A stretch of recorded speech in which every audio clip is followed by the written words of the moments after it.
श्री सच्चिदानंद सद्गुरु साईनाथ महाराज की जय।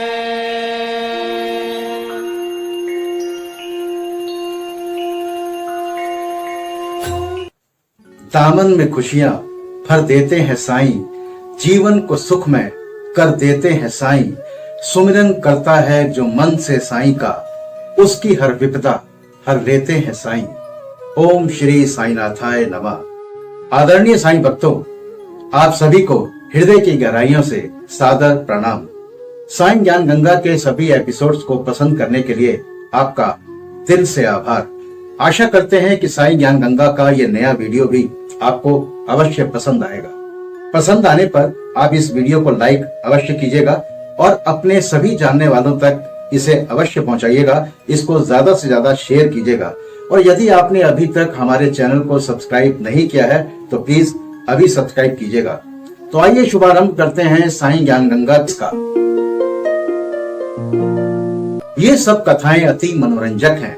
यदि इनका सारांश मनन पूर्वक ग्रहण कर उन्हें आचरण में लाया जाए तो आध्यात्मिक पथ पर अवश्य अग्रसर हुआ जा सकता है।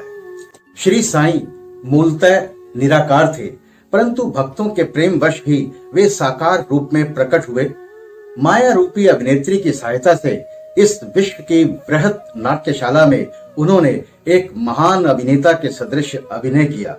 एक समय श्री दास गणु ने ईशोपनिषद पर टीका यानी व्याख्या ईशावास्य भावार्थ बोधिनी लिखना प्रारंभ किया। श्री दास गणु ने ओवी छंदों में अनुवाद तो किया, परंतु उसके सार तत्व को ग्रहण न कर सकने के कारण उन्हें अपने कार्य से संतोष नहीं हुआ। इस प्रकार असंतुष्ट होकर उन्होंने कई अन्य विद्वानों से शंका निवारण करने हेतु परामर्श और वाद विवाद भी किया, परंतु समस्या पूर्ववत जटिल ही बनी रही और संतोषजनक भावार्थ करने में कोई भी सफल न हो सका। जब कोई भी उनकी शंका का निवारण न कर सका तो उन्होंने शिरडी जाकर बाबा के दर्शन करने का निश्चय किया। जब उन्हें शिरडी जाने का शुभ अवसर प्राप्त हुआ तो उन्होंने बाबा से भेंट की और चरण वंदना करने के पश्चात उपनिषद में आई हुई कठिनाइयां उनके समक्ष रखकर उनसे हल करने की प्रार्थना की। श्री साईं बाबा ने आशीर्वाद देकर कहा, चिंता करने की कोई आवश्यकता नहीं, उसमें कठिनाई ही क्या है। जब तुम लौटोगे तो विले पार्ला में काका दीक्षित की नौकरानी तुम्हारी शंका का निवारण अवश्य कर देगी।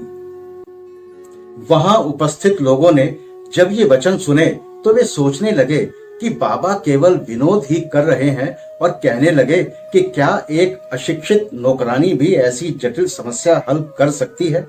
परंतु दास गणु को तो पूर्ण विश्वास था कि बाबा के वचन कभी असत्य नहीं हो सकते, क्योंकि बाबा के वचन तो साक्षात ब्रह्म वाक्य ही हैं। बाबा के वचनों में पूर्ण विश्वास कर दास गणु शिरडी से मुंबई के उपनगर विले पार्ला में पहुंचकर काका दीक्षित के यहाँ ठहरे। दूसरे दिन दास गणु सुबह मीठी नींद का आनंद ले रहे थे, तभी उन्हें एक निर्धन बालिका के सुंदर गीत का स्पष्ट और मधुर स्वर सुनाई पड़ा। गीत का मुख्य विषय था एक लाल रंग की साड़ी, वो कितनी सुंदर थी, उसका जरी का आंचल कितना बढ़िया था, उसके छोर और किनारे कितने सुंदर थे, इत्यादि इत्यादि। उन्हें वो गीत अति रुचिकर प्रतीत हुआ। इस कारण उन्होंने बाहर आकर देखा कि ये गीत एक बालिका नाम्या की बहन, जो काका साहेब दीक्षित की नौकरानी है, गा रही है। बालिका बर्तन मांज रही थी और केवल एक फटे कपड़े से तन ढके हुए थी। इतनी दरिद्र परिस्थिति में भी उसकी प्रसन्न मुद्रा देखकर श्री दास गणु को दया आ गई और दूसरे दिन श्री दास गणु ने श्री M.V. प्रधान से उस निर्धन बालिका को एक उत्तम साड़ी देने की प्रार्थना की। जब राव बहादुर M.V. प्रधान ने उस बालिका को एक धोती का जोड़ा दिया, तब एक क्षुधा पीड़ित व्यक्ति को जैसे भाग्यवश मधुर भोजन प्राप्त होने पर प्रसन्नता होती है, वैसी ही उसकी प्रसन्नता का पारावार न रहा। दूसरे दिन उसने नई साड़ी पहनी और अत्यंत हर्षित होकर सानंद नाचने कूदने लगी एवं अन्य बालिकाओं के साथ वो फुगड़ी खेलने में मग्न रही। अगले दिन उसने नई साड़ी संभालकर एक संदूक में रख दी और पूर्ववत फटे पुराने कपड़े पहनकर आई, परंतु फिर भी पिछले दिन के समान ही प्रसन्न दिखाई दी। ये देखकर श्री दास गणु की दया आश्चर्य में परिणत हो गई। उनकी ऐसी धारणा थी कि निर्धन होने के ही कारण उसे फटे चीथड़े कपड़े पहनने पड़ते हैं, परंतु अब तो उसके पास नई साड़ी थी जिसे उसने संभाल कर रख लिया और फटे कपड़े पहनकर भी उसी गर्व और आनंद का अनुभव करती रही। उसके मुख पर दुख या निराशा का कोई निशान भी नहीं रहा। इस प्रकार उन्हें अनुभव हुआ कि दुख और सुख का अनुभव केवल मानसिक स्थिति पर निर्भर है। इस घटना पर गूढ़ विचार करने के पश्चात वे इस निष्कर्ष पर पहुंचे कि भगवान ने जो कुछ दिया है उसी में समाधान वृत्ति रखनी चाहिए, संतुष्ट रहना चाहिए और ये निश्चय पूर्वक समझना चाहिए कि वो सब चराचर में व्याप्त है और जो भी स्थिति उसकी दया से अपने को प्राप्त है वो अपने लिए अवश्य ही लाभप्रद होगी। इस विशिष्ट घटना में बालिका की निर्धन अवस्था, उसके फटे पुराने कपड़े और नई साड़ी देने वाला तथा उसकी स्वीकृति देने वाला, ये सब ईश्वर द्वारा ही प्रेरित था। श्री दास गणु को उपनिषद के पाठ की प्रत्यक्ष शिक्षा मिल गई, अर्थात जो कुछ अपने पास है उसी में समाधान वृत्ति माननी चाहिए। सार ये है कि जो कुछ होता है सब उसी की इच्छा से नियंत्रित है, अतः उसी में संतुष्ट रहने में हमारा कल्याण है।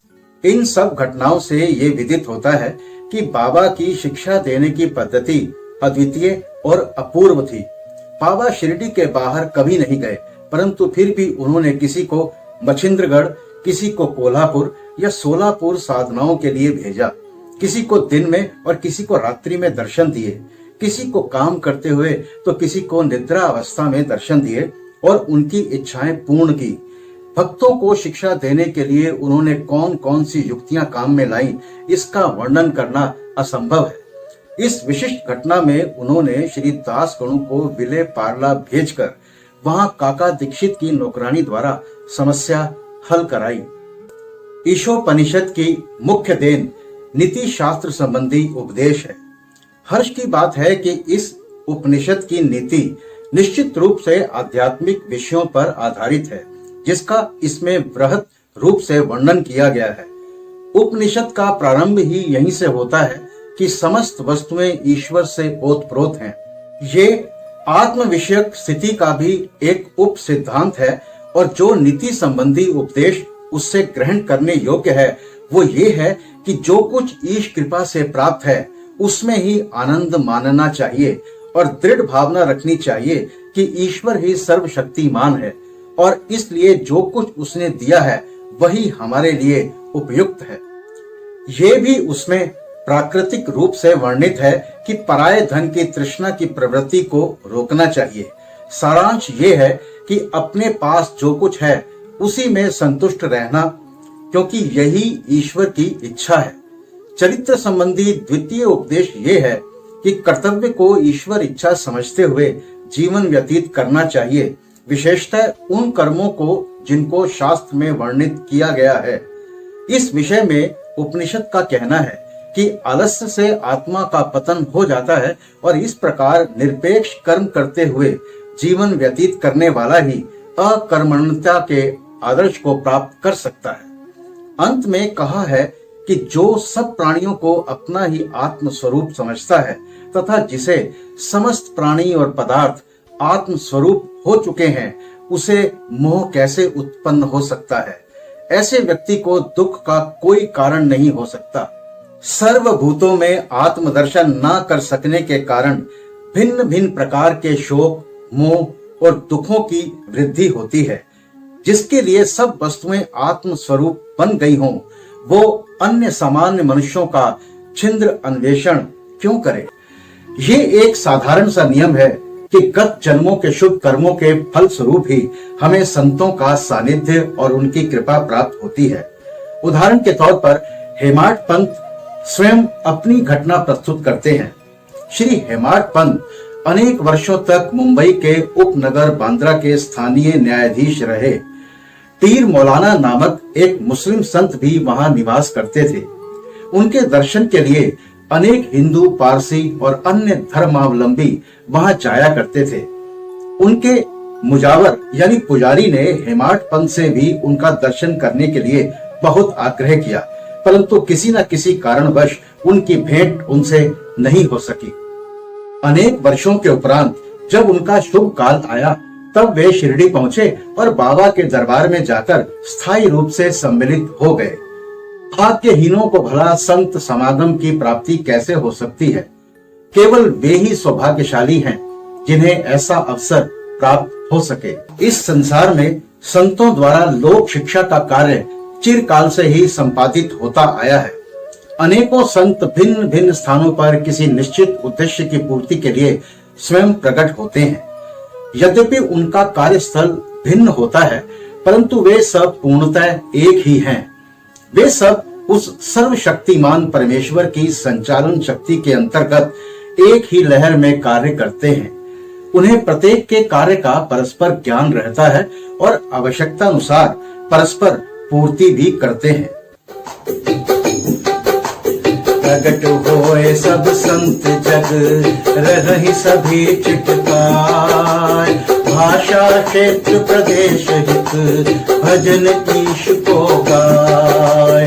ब्रह्म सभी का एक है, भाषा भिन्न रहाय, कहीं राम रहमान कहूँ, वाहे गुरु कहलाय, वाहे गुरु कहलाय। ओम साईं श्री साईं जय जय साईं, ओम साईं श्री साईं जय जय साईं, ओम साईं श्री साईं जय जय साईं, ओम साईं श्री साईं जय जय साईं, ओम साईं श्री साईं जय जय साईं, ओम साईं श्री साईं जय जय साईं। इस अध्याय में अब कथा श्री B.H. ठाकुर की।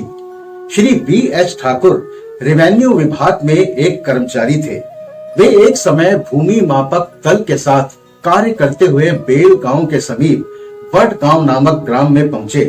वहीं उन्होंने एक कन्नड़ी संत पुरुष अप्पा के दर्शन कर उनकी चरण वंदना की। वे अपने भक्तों को निश्चल दास कृत विचार सागर नामक ग्रंथ, जो वेदांत के विषय में है, का भावार्थ समझा रहे थे। जब श्री ठाकुर उनसे विदाई लेने लगे तो उन्होंने श्री ठाकुर से कहा, तुम्हें इस ग्रंथ का अध्ययन अवश्य करना चाहिए और ऐसा करने से तुम्हारी इच्छाएं पूर्ण हो जाएंगी तथा जब कार्य करते करते कालांतर में तुम उत्तर दिशा में जाओगे तो सौभाग्यवश तुम्हारी एक महान संत से भेंट होगी, जो मार्ग प्रदर्शन कर तुम्हारे हृदय को शांत और सुख प्रदान करेंगे। बाद में उनका स्थानांतरण जुन्नर को हो गया, जहां की नाणे घाट पार करके जाना पड़ता था। ये घाट अधिक गहरा और पार करने में कठिन था, इसलिए उन्हें भैंसे की सवारी कर घाट पार करना पड़ा, जो उन्हें अधिक असुविधाजनक तथा कष्टकर प्रतीत हुआ। इसके पश्चात ही उनका स्थानांतरण कल्याण में एक उच्च पद पर हो गया और वहां उनका नाना साहेब चांदोरकर से परिचय हो गया। उनके द्वारा उन्हें श्री साईं बाबा के संबंध में बहुत कुछ ज्ञात हुआ और उन्हें उनके दर्शन की तीव्र उत्कंठा हुई। दूसरे दिन ही नाना साहेब शिरडी को प्रस्थान कर रहे थे। उन्होंने श्री ठाकुर से भी अपने साथ चलने का आग्रह किया। ठाणे के दीवानी न्यायालय में एक मुकदमे के संबंध में उनकी उपस्थिति आवश्यक होने के कारण वे उनके साथ नहीं जा सके। इस कारण नाना साहेब अकेले ही रवाना हो गए। ठाणे पहुंचने पर मुकदमे की तारीख आगे के लिए बढ़ गई, इसलिए उन्हें नाना साहब के साथ शिरडी ना जाने पर बड़ा पश्चाताप हुआ। बहरहाल वो आखिरकार शिरडी पहुंच ही गए। शिरडी पहुंचकर उन्हें ज्ञात हुआ कि नाना साहेब पिछले दिन ही यहाँ से चले गए हैं।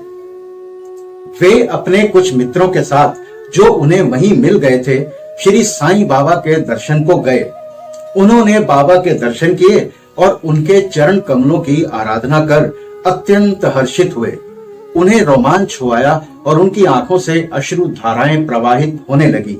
त्रिकालदर्शी बाबा ने उनसे कहा, इस स्थान का मार्ग इतना सुगम नहीं जितना कि कन्नड़ी संत अप्पा के उपदेश या नाणे घाट पर भैंसे की सवारी थी। आध्यात्मिक पथ पर चलने के लिए तुम्हें घोर परिश्रम करना पड़ेगा, क्योंकि वो अत्यंत कठिन पथ है। जब श्री ठाकुर ने सार गर्भित शब्द सुने जिनका अर्थ उनके अतिरिक्त और कोई नहीं जानता था, तो उनके हर्ष का पारावार न रहा और उन्हें कन्नड़ी संत के वचनों की स्मृति हो आई। तब उन्होंने दोनों हाथ जोड़कर बाबा के चरणों पर अपना मस्तक रखा और उनसे प्रार्थना की कि प्रभु मुझ पर कृपा करो और इस अनाथ को अपने चरण कमलों की शीतल छाया में स्थान दो। तब बाबा बोले, जो कुछ अप्पा ने कहा वो सत्य था, उसका अभ्यास कर उसके अनुसार ही तुम्हें आचरण करना चाहिए।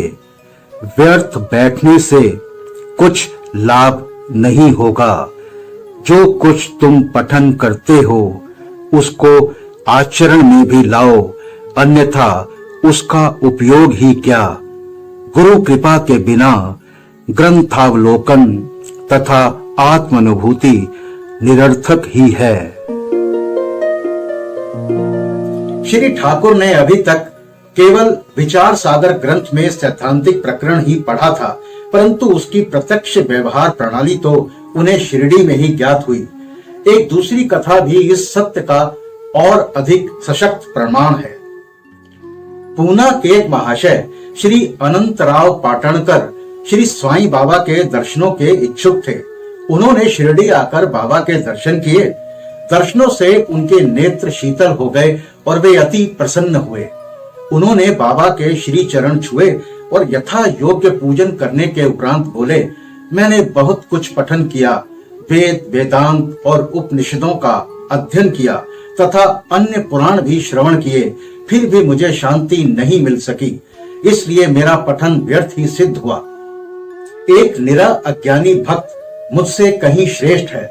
जब तक मन को शांति नहीं मिलती तब तक ग्रंथावलोकन व्यर्थ ही है। मैंने ऐसा सुना है कि आप केवल दृष्टि मात्र से और विनोदपूर्ण वचनों द्वारा दूसरों के मन को सरलता पूर्वक शांति प्रदान कर देते हैं। यही सुनकर मैं भी यहाँ आया हूँ। कृपा कर मुझ दास को भी आशीर्वाद दीजिए। तब बाबा ने श्री अनंतराव को नवधा भक्ति की कथा सुनाते हुए कहा, एक समय एक सौदागर यहाँ आया। उसके सम्मुख ही एक घोड़ी ने लीद कर दी। जिज्ञासु सौदागर ने अपनी धोती का एक छोर बिछाकर उसमें लीद के 9 गोले रख लिए और इस प्रकार उसके चित्त को शांति प्राप्त हुई। श्री पाटणकर इस कथा का कुछ भी अर्थ न समझ सके, इसलिए उन्होंने श्री गणेश दामोदर उपनाम दादा केलकर से अर्थ समझाने की प्रार्थना की और पूछा कि बाबा के कहने का अभिप्राय है क्या। वे बोले कि जो कुछ बाबा कहते हैं उसे मैं स्वयं भी अच्छी तरह नहीं समझ सकता, परंतु उनकी प्रेरणा से ही मैं जो कुछ समझ सका हूँ वो तुमसे कहता हूँ। घोड़ी है ईश कृपा और 9 एकत्रित गोले हैं नवविधा भक्ति, यथा श्रवण, कीर्तन, नाम स्मरण, पाद सेवन, अर्चन, वंदन, दास्य, सख्य और आत्मनिवेदन। ये भक्ति के 9 प्रकार हैं। इनमें से यदि एक को भी सत्यता से कार्य रूप में लाया जाए तो भगवान श्री हरि अति प्रसन्न होकर भक्त के घर प्रकट हो जाएंगे। समस्त साधनाएं अर्थात जप, तप, योगाभ्यास तथा वेदों के पठन पाठन में जब तक भक्ति का संपुट ना हो बिल्कुल शुष्क ही हैं। वेद ज्ञानी या ब्रह्म ज्ञानी की कीर्ति भक्ति भाव के अभाव में निरर्थक है। आवश्यकता है तो केवल पूर्ण भक्ति की, अपने को भी उसी सौदागर के समान ही जानकर और व्यग्रता तथा उत्सुकता पूर्वक सत्य की खोज कर 9 प्रकार की भक्ति को प्राप्त करो। तब कहीं तुम्हें दृढ़ता और मानसिक शांति प्राप्त होगी। दूसरे दिन जब श्री पाटणकर बाबा को प्रणाम करने गए तो बाबा ने पूछा, क्या तुमने लीद के 9 गोले एकत्रित किए? उन्होंने कहा कि मैं अनाश्रित हूं, आपकी कृपा के बिना उन्हें सरलता पूर्वक एकत्रित करना संभव नहीं है। बाबा ने उन्हें आशीर्वाद देकर सांत्वना देते हुए कहा, तुम्हें सुख और शांति प्राप्त हो जाएगी। जिसे सुनकर श्री पाटणकर के हर्ष का पारावार न रहा। एक समय पंढरपुर से एक वकील शिरडी आए। उन्होंने बाबा के दर्शन कर उन्हें प्रणाम किया तथा कुछ दक्षिणा भेंट देकर एक कोने में बैठ वार्तालाप सुनने लगे। बाबा उनकी ओर देखकर कहने लगे, लोग कितने धूर्त हैं जो यहाँ आकर चरणों पर गिरते हैं और दक्षिणा देते हैं, परंतु पीठ पीछे गालियां देते रहते हैं। कितने आश्चर्य की बात है ना। ये पगड़ी वकील के सिर पर ठीक बैठी और उन्हें उसे पहननी पड़ी। कोई भी इन शब्दों का अर्थ ना समझ सका, परंतु वकील साहब इसका गूढ़ अर्थ समझ गए। फिर भी वे सिर झुकाकर बैठे ही रहे। बाड़े को लौटकर वकील साहब ने काका साहेब दीक्षित को बतलाया कि बाबा ने जो कुछ उदाहरण दिया और जो मेरी ही ओर लक्ष्य कर कर कहा गया था वो एकदम सत्य है। वो केवल चेतावनी ही थी कि मुझे किसी की निंदा नहीं करनी चाहिए। एक समय जब उप न्यायाधीश श्री नूलकर स्वास्थ्य लाभ करने के लिए पंढरपुर से शिरडी आकर ठहरे तो बार रूम में उनके संबंध में चर्चा हो रही थी। विवाद का विषय था कि जिस व्याधि से उप न्यायाधीश अस्वस्थ हैं, क्या बिना औषधि किए केवल साईं बाबा की शरण में जाने से ही उससे छुटकारा पाना संभव है? और क्या श्री नूलकर सदृश एक शिक्षित व्यक्ति को इस मार्ग का अवलंबन करना उचित है? उस समय नूलकर का और साथ ही साथ श्री साईं बाबा का भी बहुत उपहास किया गया, मजाक उड़ाया गया। मैंने भी इस आलोचना में हाथ बटाया था।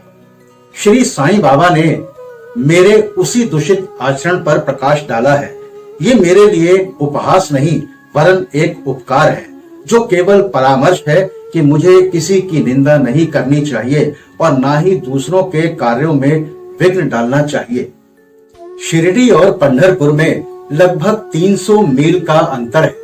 फिर भी बाबा ने अपनी सर्वज्ञता द्वारा जान दिया कि बार रूम में क्या चल रहा था। मार्ग में आने वाली नदियां, जंगल, पहाड़ उनकी सर्वज्ञता के लिए रोड़ा नहीं थे। वे सबके हृदय की सब बातों को जान लेते थे और उनसे कुछ भी छिपा नहीं था। समीपस्थ या दूरस्थ प्रत्येक वस्तु उन्हें दिन के प्रकाश के समान जाज्वल्यमान यानी तेज प्रकाश की तरह थी तथा उनकी सर्वव्यापक दृष्टि से ओझल नहीं थी। इस घटना से वकील साहब को शिक्षा मिली कि कभी किसी का छिंद्रान्वेषण यानी बेकार में दोष निकालने की क्रिया एवं निंदा नहीं करनी चाहिए। ये कथा केवल वकील साहब को ही नहीं वरन सबको शिक्षाप्रद है। श्री साईं बाबा की महानता कोई ना आंक सका और ना ही उनकी अद्भुत लीलाओं का अंत ही पा सका। उनकी जीवनी भी तदनुरूप है क्योंकि वे पार ब्रह्म स्वरूप है। बाबा शिरडी में रहे, ज्ञान रखे ब्रह्मांड, को का कहे सोच ही करे, साईं कयो हे मान, साईं कयो हे मान, साईं ओम, साईं ओम, साईं ओम, साईं ओम। ओम साईं श्री साईं जय जय साईं, ओम साईं श्री साईं जय जय साईं, ओम साईं श्री साईं जय जय साईं, ओम साईं श्री साईं जय जय साईं, ओम साईं श्री साईं जय जय साईं, ओम साईं श्री साईं जय जय साईं। आशा करते हैं कि आपको हमारा ये एपिसोड अवश्य पसंद आया होगा। और अगर ये वीडियो पसंद आया है तो इसे लाइक कीजिएगा, ज्यादा से ज्यादा शेयर कीजिएगा। और यदि आपने अभी तक हमारे चैनल को सब्सक्राइब नहीं किया है तो अभी सब्सक्राइब कीजिएगा। तो मिलते हैं आपसे साईं ज्ञान गंगा के अगले एपिसोड में। तब तक मस्त रहिए, स्वस्थ रहिए, साईं नाम जपते रहिए और इस चैनल पर हमारे सभी भजनों का आनंद लेते रहिए। बाबा सबका भला करेंगे। ओम श्री साईनाथाय नमः। अनंत कोटि ब्रह्मांड नायक राजाधिराज योगी राज परे ब्रह्म श्री सच्चिदानंद सद्गुरु साईनाथ महाराज की जय।